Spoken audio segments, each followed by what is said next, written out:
नमस्कार, welcome to learning burning.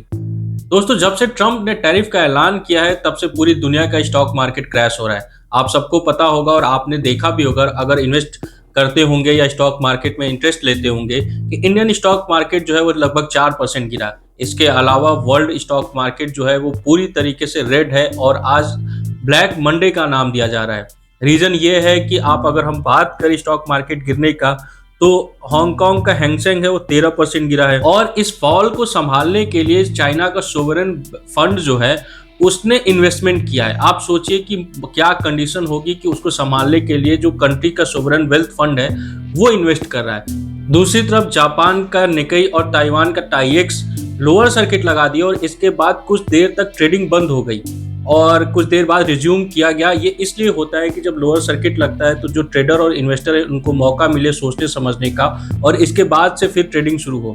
तो condition ये थी कि दुनिया भर के जितने भी मार्केट थे वो पूरी तरीके से क्रैश थे।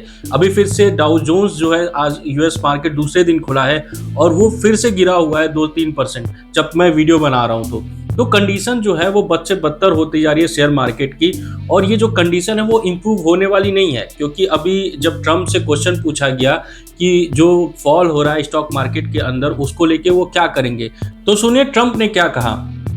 But sometimes you have to take medicine to fix something. I spoke to a lot of leaders, European, Asian, from all over the world. They're dying to make a deal. But I said, we're not going to have deficits with your country. We're not going to do that because to me a deficit is a loss. We're going to have surpluses or we're at worst going to be breaking even. We will be taking in over $1 trillion over the next short period of time with the tariffs that I've already instituted. They're already in place. Now what's going to happen with the market I can't tell you, but I can tell you our country has gotten a lot stronger. But I do want to solve the deficit problem that we have with China, with the European Union and other nations. आपने सुना कि Trump ने क्या कहा। उसने कहा कि market जो है वो गिर रहा है तो उसके लिए वो कुछ नहीं कर सकता और इसको एज अ मेडिक्योर समझा जाए। इसके अलावा उन्होंने ये भी कहा कि जो दुनिया भर के लीडर्स है वो उनके साथ बात करना चाहते हैं और जो डील है, ट्रेड डील है, वो करना चाहते हैं। तो सारी चीजें चल रही हैं, लेकिन आप सबको पता है कि ट्रम्प का जो रवैया है वो कभी भी अपनी बात से पीछे हट सकते हैं, कभी भी जो टैरिफ है उसको हटा सकते हैं, या ऐसा भी हो सकता है कि वो प्रेशर में ना आए और जो टैरिफ है उसको कंटिन्यू करे।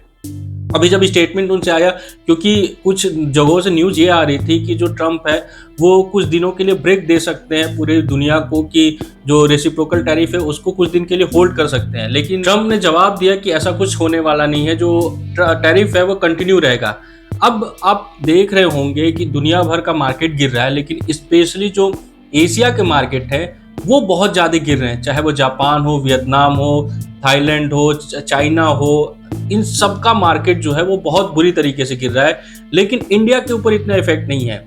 अगर आप देखें तो चाइना, जापान और वियतनाम, इन सारे देशों का जो स्टॉक मार्केट है वो 5% से ऊपर गिरा है, जबकि भारत का स्टॉक मार्केट अभी तक आज 4% गिरा था। अब कल क्या होगा इसका तो कुछ नहीं बता सकते। अब जब ये सारी चीजें हो रही तो इसका सिंपल सा रीजन ये है कि जो साउथ ईस्ट नेशन है वो यूएस के अंदर बहुत ज़्यादा एक्सपोर्ट करते हैं। चाइना भी बहुत ज़्यादा एक्सपोर्ट करता है। आप सबको पता होगा कि जो फिनिश्ड गुड है वो चाइना एक्सपोर्ट करता है। जो वियतनाम है वो टी शर्ट्स और जो टेक्सटाइल सेक्टर के जो प्रोडक्ट है वो यूज़ करता है, वो एक्सपोर्ट करता है यूएस के अंदर। तो इसलिए इनके ऊपर ज़्यादा प्रभाव पड़ रहा है। भारत सर्विस सेक्टर में ज़्यादा एक्सपोर्ट करता है, इसके अलावा कमोडिटीज़ एक्सपोर्ट करता है, जिसका इम्पैक्ट उतना ज़्यादा नहीं है। तो इंडिया को भी इफेक्ट पड़ेगा लेकिन कम पड़ेगा। अब आपने एक और चीज सुना होगा कि चाइना ने भी रेसिप्रोकेट किया है 34% टैरिफ लगा के यूएस के ऊपर। अब इसके बाद फिर आज ट्रम्प ने अनाउंस किया है कि अगर चाइना ऐसा करता है और जो ट्रम्प का डिमांड है चाइना को लेके वो अगर वो पूरा नहीं करते तो एक्स्ट्रा 50% टैरिफ चाइना के ऊपर लग जाएगा। और ये न्यूज़ आने के बाद स्टॉक मार्केट और क्रैश होने लगा, क्योंकि चाइना भी रेसिप्रोकेट करेगा। और चाइना, जितने भी वर्ल्ड के बड़े इकोनॉमिस्ट है वो ये कह रहे हैं कि चाइना जो कर रहा है, जो उल्टा टैरिफ लगा रहा है यूएस के ऊपर, वो बहुत बड़ी गलती कर रहा है। आप देखिए इंडिया और वियतनाम जो टैरिफ जब यूएस के साइड से लगा है तो उसको एक्सेप्ट किया है और यूएस से बातचीत कर रहा है ट्रेड डील के लिए, जबकि चाइना ने रेसिप्रोकेट किया है। ईयू जो कंट्री है उन्होंने रेसिप्रोकेट किया और उसका इम्पैक्ट जो है इनके इकोनॉमी के ऊपर पड़ेगा। जबकि इंडिया और वियतनाम और जो बाकी कुछ देश हैं जब जो यूएस के साथ नेगोशिएट कर रहे हैं उनको एंड में फायदा मिलेगा। आप देखिएगा कि जो भी ये वॉर हो रहा है इसका फायदा जो है वो भारत को मिलेगा। अगर हम बांग्लादेश की बात करें, हमारा पड़ोसी देश है, उसके ऊपर भी टैरिफ लगा है।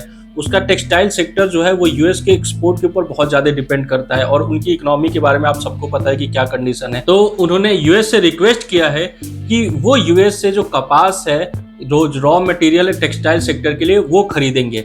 अब इसके ऊपर डील साइन होगी, बातचीत होगी। तो आपने देखा कि कुछ देश जो है वो यूएस के साथ रिएक्ट कर रहे हैं और इसका जो खामियाजा है उनको भुगतना पड़ेगा। लेकिन इंडिया और जो बाकी देश हैं वो बातचीत कर रहे हैं, क्योंकि यूएस जो है वो बहुत बड़ा कंज्यूमर है। और अगर चाइना और जो बाकी देश जो है वो एक्सपोर्ट करते हैं, वो एक्सपोर्ट नहीं कर पाएंगे, उनके ऊपर टैरिफ लगा रहेगा, तो उसका जो फायदा है वो भारत को मिल सकता है। क्योंकि भारत के ऊपर देखिए आप 26% टैरिफ है और इसके अलावा आप देखिए कि साउथ ईस्ट एशिया और चाइना के ऊपर भारत से ज्यादा टैरिफ है। तो जो डिफरेंसेस हैं उसका फायदा इंडिया उठा सकता है। अब एक और चीज हो रहा है, मैंने जो लास्ट वीडियो डाला था उसमें बताया था कि रघुराम राजन ने बोला था कि यूएस के लिए ये शॉर्ट टर्म के लिए नुकसानदायक है, क्योंकि इससे यूएस के अंदर रिसेशन आ सकता है।